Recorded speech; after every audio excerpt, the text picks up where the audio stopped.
El olor llegó al Liberties antes que las llamas, ese aroma dulce y pesado de malta, y roble con algo más afilado debajo, algo químico y equivocado, que ascendía desde los adoquines de Ardie Street al atardecer del 18 de junio de 1875, mientras la última luz de un verano dublinés caía baja sobre los tejados y los almacenes permanecían de pie, como siempre permanecían, masivos y silenciosos, y absolutamente llenos.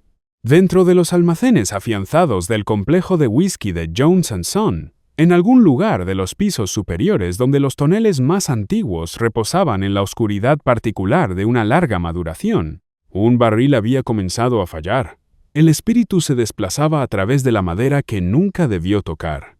El vapor, más pesado que el aire, descendía hacia el piso inferior en ríos invisibles, encontrando cada grieta y costura en tablones desgastados por décadas de pisadas, acumulándose en la oscuridad, bajo toneles apilados que se elevaban casi hasta el techo, en hileras que habían parecido, hasta esa tarde, la disposición más racional de riqueza comercial que la ciudad jamás hubiera producido. Nadie en el interior registró el peligro. El edificio había permanecido en pie durante años sin catástrofe, y esa continuidad se sentía, como siempre se siente, como permanencia. Los hombres que trabajaban en esos pisos conocían el almacén por sus ritmos, el crujido particular de las vigas del tercer piso, bajo carga completa, la manera en que la temperatura caía cerca de la pared norte en invierno, la pesadez dulce del aire en las mañanas húmedas cuando el vapor se acumulaba antes de que se abrieran las puertas. Habían aprendido a leer el edificio como un cuerpo familiar. Y los cuerpos familiares, incluso los peligrosos, dejan de atemorizar a las personas que viven más cerca de ellos. Entonces hubo luz donde no debía haber luz, y toda la lógica almacenada del comercio industrial victoriano, cada incentivo económico, cada diferimiento fiscal, cada decisión racional tomada a lo largo de 50 años del comercio irlandés del whisky, se convirtió en un único, cascada, imparable incendio que ardería durante 3 días y mataría a 13 personas y enviaría alcohol en llamas a través de las arterias de drenaje de la ciudad como sangre a través de un cuerpo que ya había dejado de intentar sobrevivir. Para entender cómo ocurrió esto, hay que retroceder más allá de junio de 1875. Hay que regresar a una cámara parlamentaria en Londres, a la lógica de los ingresos y el almacenamiento, y la particular ceguera institucional que hizo que un edificio lleno de líquido ardiente pareciera, hasta el momento en que dejó de parecerlo, la dirección más segura del distrito. La Ley de Impuestos Especiales de 1823 no fue diseñada para matar a nadie. Fue diseñada para resolver un problema de ingresos específicamente, el problema de los destiladores irlandeses y escoceses que operaban ilegalmente a gran escala, produciendo espíritus sin impuestos en cantidades que la corona no podía capturar ni detener. La solución ideada por el Parlamento, refinada durante décadas posteriores por funcionarios del Tesoro, cuyos nombres aparecen en libros de licencias, pero raramente en historias de catástrofes industriales, fue el almacén afianzado, una instalación de almacenamiento con licencia y control de la aduana, donde el espíritu podía madurar legalmente sin generar obligación tributaria hasta el momento de la venta. El genio del sistema era enteramente económico. Los destiladores podían producir, madurar y mantener grandes cantidades de whisky sin pagar impuestos por adelantado, lo que reducía dramáticamente su carga de capital de trabajo y permitía al comercio legal competir con la producción ilícita, que siempre había disfrutado de la ventaja de no pagar ningún impuesto. El Tesoro recaudaba sus ingresos en el punto de venta en lugar del punto de producción, y a cambio otorgaba a los destiladores el derecho de acumular, en estructuras seguras de ladrillo y madera, en el centro de distritos urbanos densos, cantidades de líquido inflamable que ninguna otra industria legal tenía permitido concentrar en volumen comparable en ningún lugar de las Islas Británicas. No había ningún ingeniero detrás de esta decisión. No había cálculo de carga de fuego, ninguna revisión de seguridad estructural, ninguna consulta con la disciplina emergente de evaluación de riesgos industriales que estaba comenzando, en la década de 1820, a desarrollar marcos para la regulación de calderas de vapor.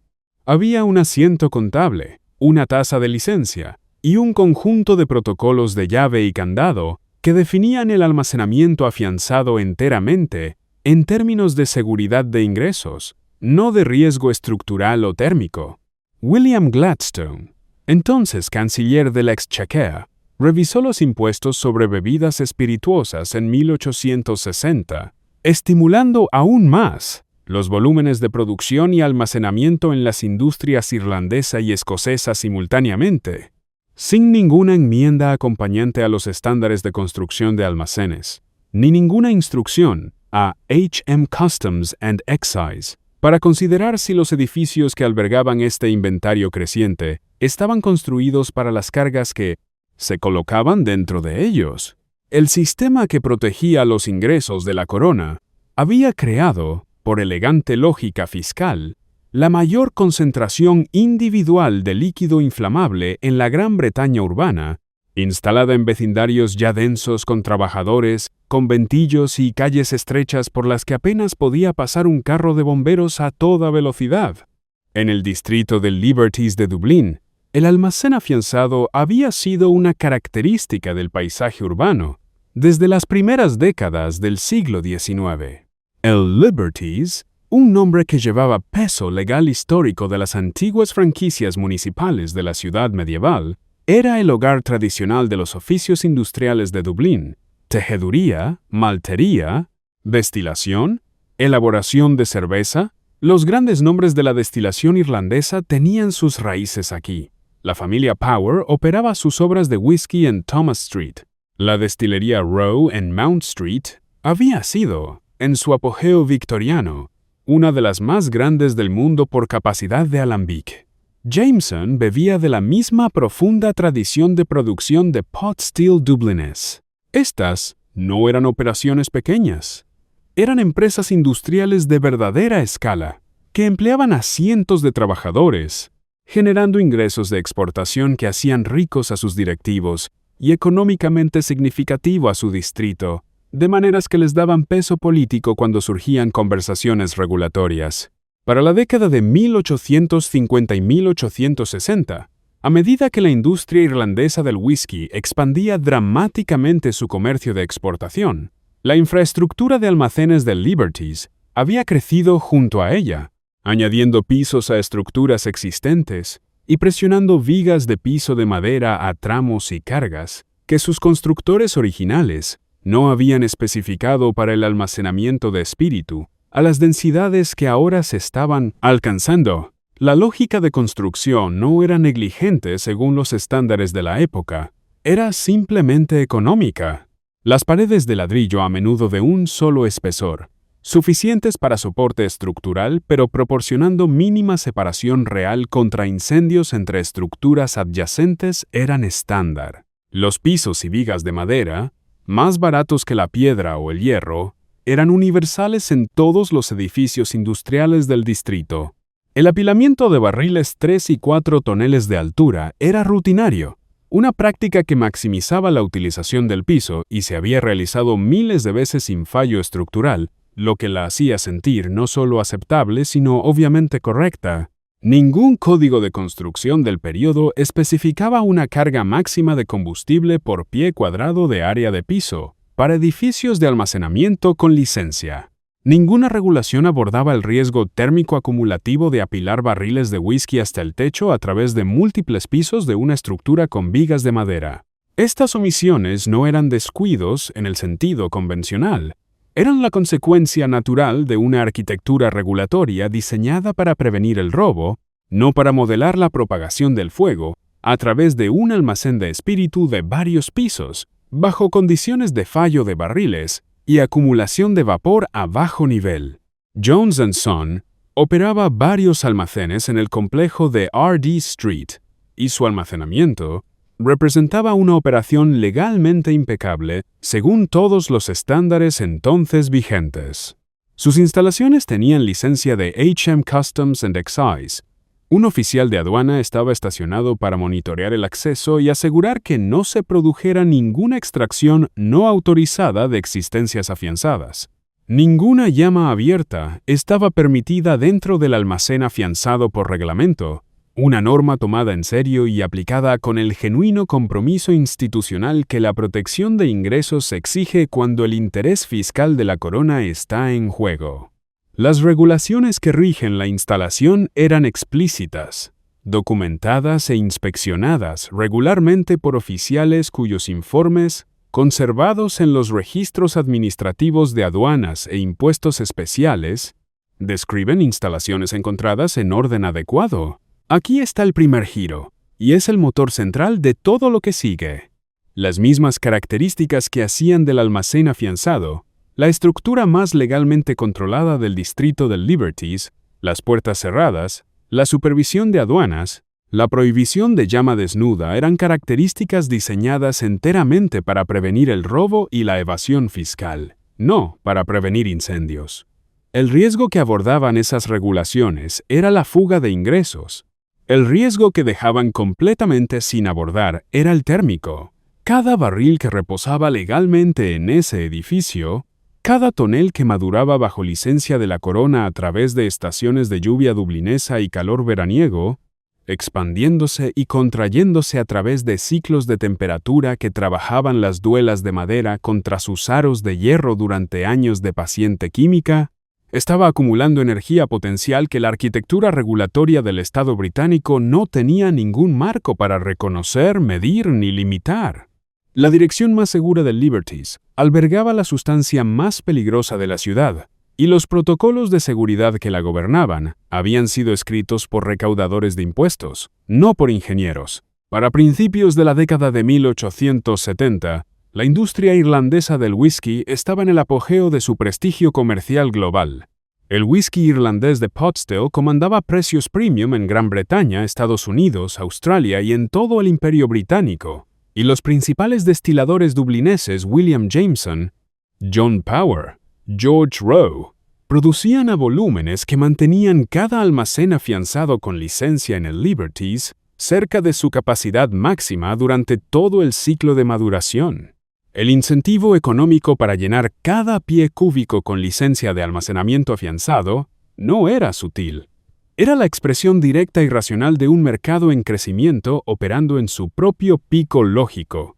Los gerentes de almacén tomaban decisiones de utilización, cuántos barriles por bahía, qué tan alto apilar, con qué densidad empaquetar los pisos, basándose en la misma lógica comercial que gobernaba cada otra operación de almacenamiento en la Gran Bretaña industrial victoriana.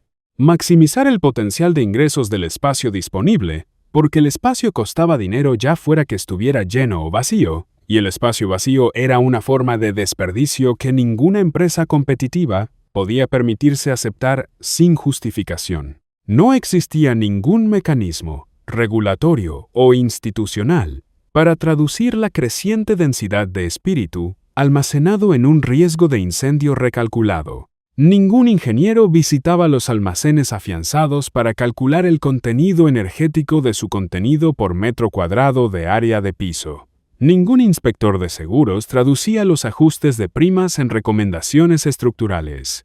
El riesgo no era invisible para todos los registros actuariales de las firmas que aseguraban existencias afianzadas. Mostraban movimientos de primas que implicaban conciencia del peligro elevado, pero la conciencia incluida en No Verace Nos, un libro mayor, no es lo mismo que la conciencia traducida en cambio estructural, y nadie con autoridad sobre los edificios estaba obligado a hacer esa traducción.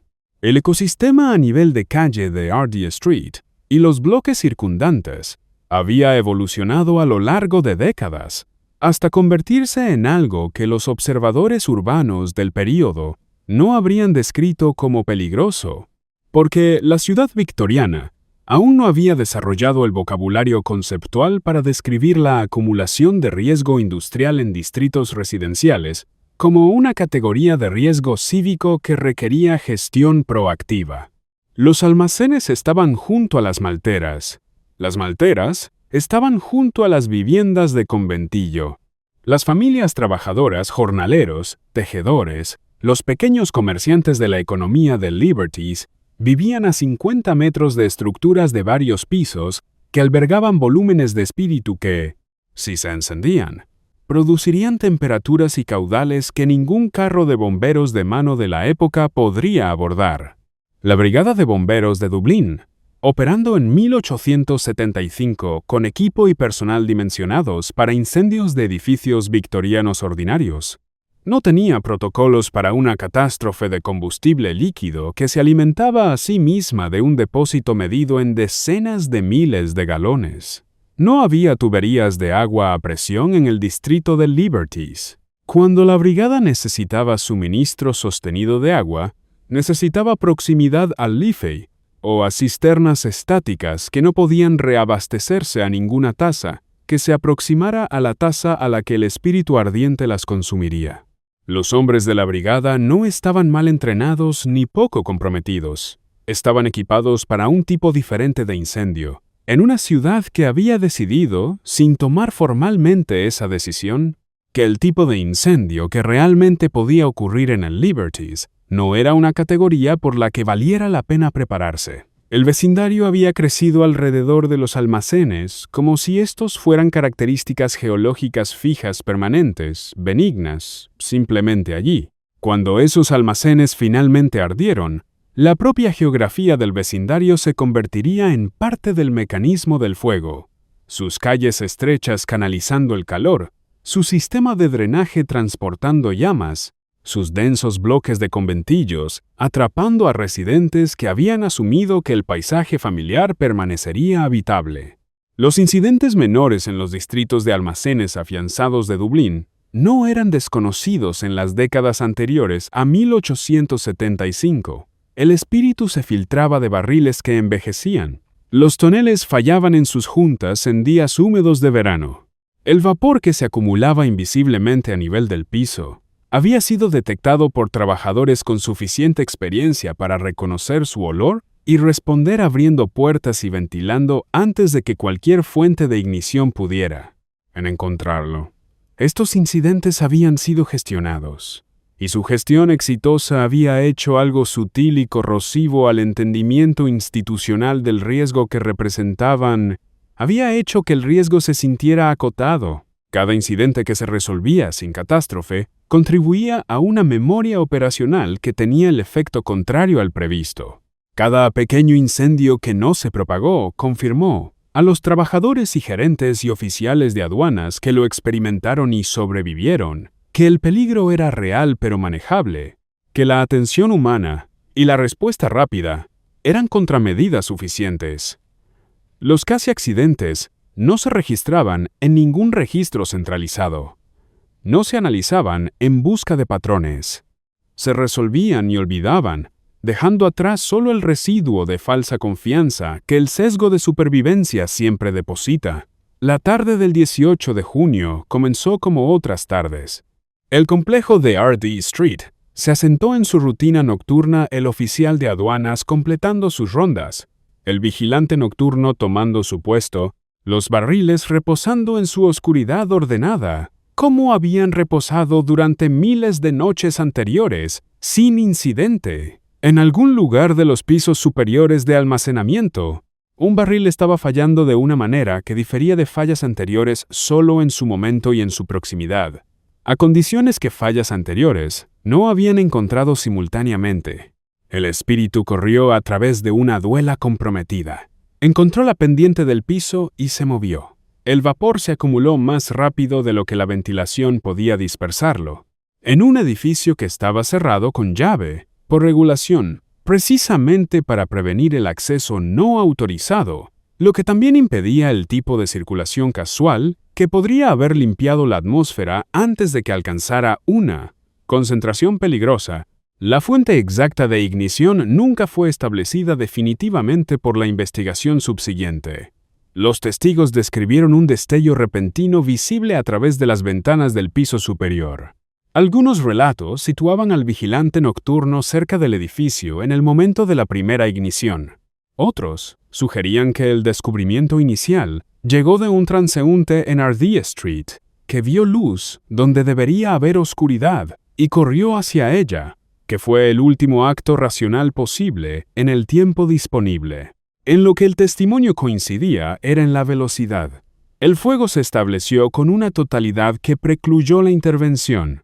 El alcohol arde a temperaturas que se aproximan a los 800 grados Celsius bajo las condiciones presentes esa tarde, y un incendio alimentado por espíritu no se comporta como la combustión ordinaria, fluye. El líquido ardiente no permanece donde comienza, sigue la gravedad, buscando terreno más bajo, extendiéndose a lo largo de canales y costuras y las grietas entre tablones de madera con la misma lógica física indiferente que gobierna el agua, excepto que está en llamas y se mueve hacia más combustible con cada segundo de su recorrido. Las duelas de barril del piso superior fallaron en secuencia a medida que el calor se acumulaba debajo de ellas y el soporte estructural se quemaba, cada falla liberando espíritu adicional en un incendio que ya estaba más allá de la capacidad del equipo de la brigada para abordarlo. Los primeros respondedores llegaron para encontrar un edificio que no solo estaba ardiendo, sino liberando, como calor y luz, y llama líquida en cascada, cada galón de espíritu que décadas de cuidadosa acumulación comercial habían depositado dentro de él. Este es el segundo giro. El almacén afianzado había sido diseñado, a través de la lógica combinada y enteramente racional del incentivo fiscal y la optimización comercial, para ser un sistema de almacenamiento extraordinariamente eficiente, denso, estable, cargado al máximo, cada pie cúbico desplegado al servicio de una operación comercial que recompensaba la concentración y penalizaba el desperdicio. Esa densidad y estabilidad, las mismas cualidades que lo hacían comercialmente superior a cualquier competidor menos completamente optimizado, eran precisamente las cualidades que hacían que su falla fuera catastrófica, más allá de cualquier escala para la que la ciudad se había preparado. Un sistema de almacenamiento menos eficiente habría ardido menos completamente. Un almacén menos densamente empaquetado habría dado al fuego menos fuentes de combustible secuenciales y a la brigada más tiempo para establecer un perímetro antes de que el combustible líquido escapara de la contención. La máquina de almacenamiento óptima, funcionando exactamente como fue diseñada hasta el momento de la primera ignición, se convirtió en un motor de combustión óptimo en el instante en que ocurrió esa ignición y funcionó durante 3 días. Para la mañana del 19 de junio, el fuego se había desplazado más allá de la estructura original del almacén de maneras que nadie presente había anticipado y para las que la infraestructura de la ciudad estaba completamente impreparada para contrarrestar. El espíritu ardiente había entrado al sistema de drenaje de las calles, los canales revestidos de piedra y conductos subterráneos que llevaban el agua superficial del Liberties hacia los afluentes del Liffey, y estaba viajando bajo los adoquines de calles donde los residentes estaban de pie, observando el incendio original, sin saber que las llamas se movían bajo sus pies. Los testigos describieron el momento en que el fuego emergió de las rejillas de las calles a varios bloques de distancia de Ardee Street, un detalle que los reporteros del Freeman's Journal registraron con la precisión particular de personas describiendo algo que han visto pero que no pueden hacer completamente racional, porque la infraestructura de la ciudad no había sido construida con ninguna conciencia de que algún día podría servir como red de distribución de combustible. 13 personas murieron. La investigación del forense registró sus nombres y las circunstancias de sus muertes con la minuciosidad administrativa que el procedimiento oficial victoriano exigía a un hombre de trabajo vencido mientras intentaba recuperar, propiedad de un edificio amenazado, residentes de conventillos cuyos pisos bajos se llenaron de calor y vapor alcohólico antes de que se pudiera completar la evacuación, individuos atrapados en calles cuya geometría estrecha no ofrecía escapatoria del calor radiante a las temperaturas que genera un incendio alimentado por espíritu. El Freeman's Journal cubrió el desastre en páginas delanteras consecutivas desde el 19 hasta el 22 de junio. Sus reporteros describiendo un distrito cuya coherencia física había sido destruida. paredes en pie sin los pisos que deberían haberlas conectado al suelo, adoquines agrietados y desplazados por la expansión térmica, la superficie del propio Liffey cubierta con espíritu, que había encontrado su camino a través de las salidas de drenaje al río, y ardía allí a la luz gris de la mañana del tercer día. El Lord Mayor de Dublín asistió a la escena. Los periódicos de Londres publicaron la historia. Se plantearon preguntas parlamentarias en Westminster y se le pidió al Tesoro que rindiera cuentas de los ingresos afianzados perdidos, porque las existencias destruidas no estaban grabadas en el momento de su destrucción. La cuestión de qué obligación tributaria, si acaso, se adhería al espíritu consumido por el fuego, en lugar de vendido, era un asunto de genuina complejidad fiscal que enfocaba la atención ministerial en la dimensión de ingresos del desastre con una precisión que era, dadas las circunstancias, levemente grotesca.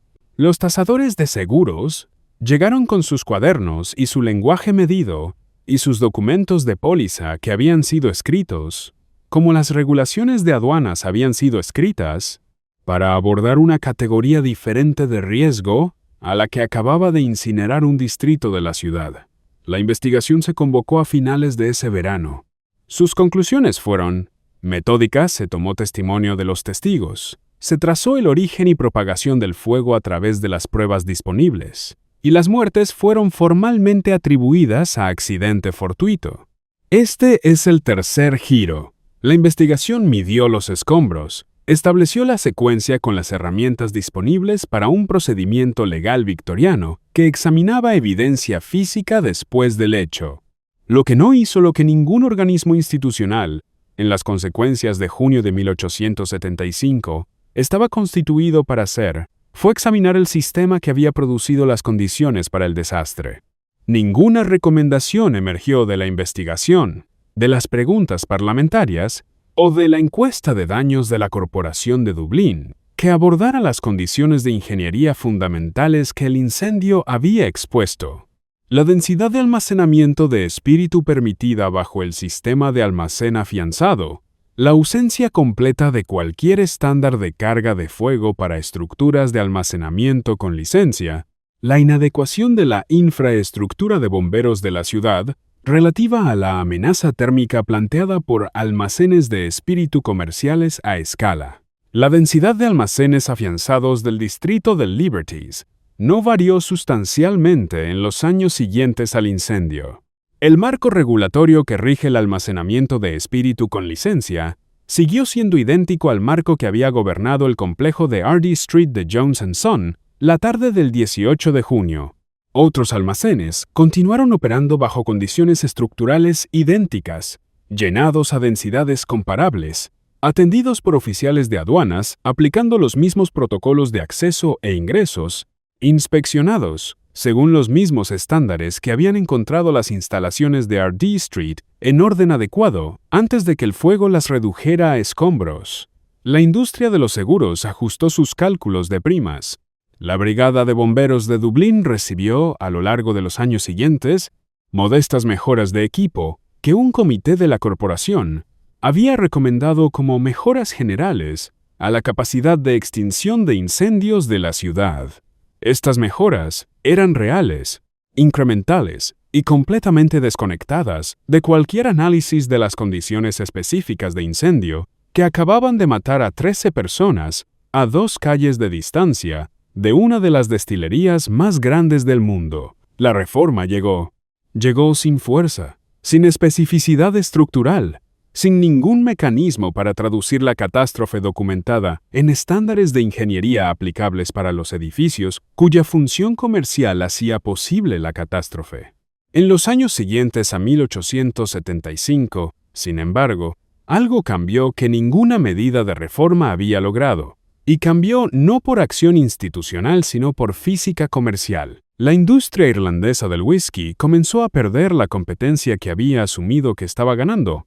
El whisky escocés, mezclado más ligero en carácter, más barato de producir a escala, más consistente en calidad entre lotes, y comercializado agresivamente a través de redes de distribución que el comercio irlandés tradicional no había construido, comenzó a tomar cuota de mercado de exportación durante finales de la década de 1870 y 1880, con una eficiencia que la reputación y la tradición no podían detener.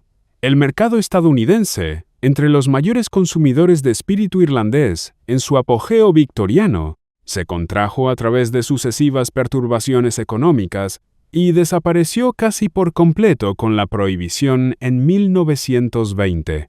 La Primera Guerra Mundial impuso restricciones de granos que redujeron la producción de las destilerías precisamente cuando la industria menos podía permitirse una interrupción de producción, además de las presiones de mercado que ya comprimían sus márgenes. Destilería tras destilería, en el Liberties redujo su producción, consolidó sus operaciones y finalmente cerró. Los almacenes afianzados, que habían albergado la mayor riqueza comercial del distrito y su mayor peligro físico, se vaciaron a lo largo de 2 décadas de contracción, barril por barril, envío por envío, hasta que las estructuras que habían acumulado suficiente líquido inflamable como para quemar un distrito de la ciudad durante 3 días no albergaban casi nada. El sitio de Ardee Street pasó por las transiciones de un distrito cuya industria definitoria había retrocedido, cambio de uso, demolición parcial, el lento olvido institucional que se apodera de los lugares cuando la función económica que les daba sentido deja de operar.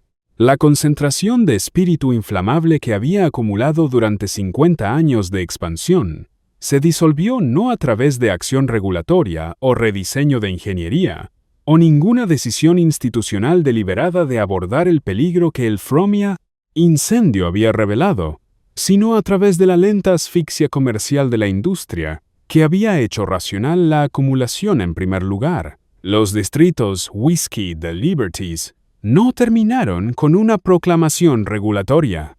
Terminaron en el silencio particular de un distrito industrial cuya lógica comercial había dejado de operar, cuyos almacenes no tenían nada más que almacenar, cuyas vigas de piso de madera llevaban los surcos y manchas de décadas de movimiento de barriles, pero ya no el peso que los había hecho peligrosos. El olor dulce y pesado de malta y roble que había definido esas calles durante generaciones se desvaneció de los adoquines.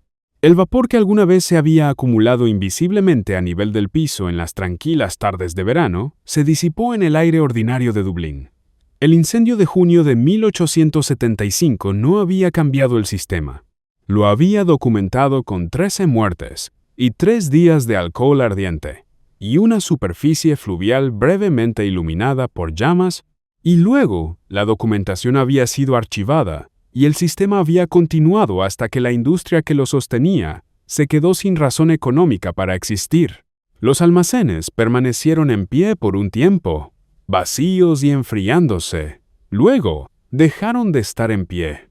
El peligro que habían concentrado había desaparecido no porque alguien lo hubiera eliminado por diseño, sino porque la industria que los había llenado había muerto, y sin la industria no quedaba nada que almacenar, y sin nada que almacenar no quedaba nada que arder.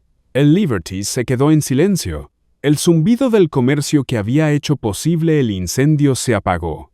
Donde los barriles habían reposado en la oscuridad ordenada, solo había aire,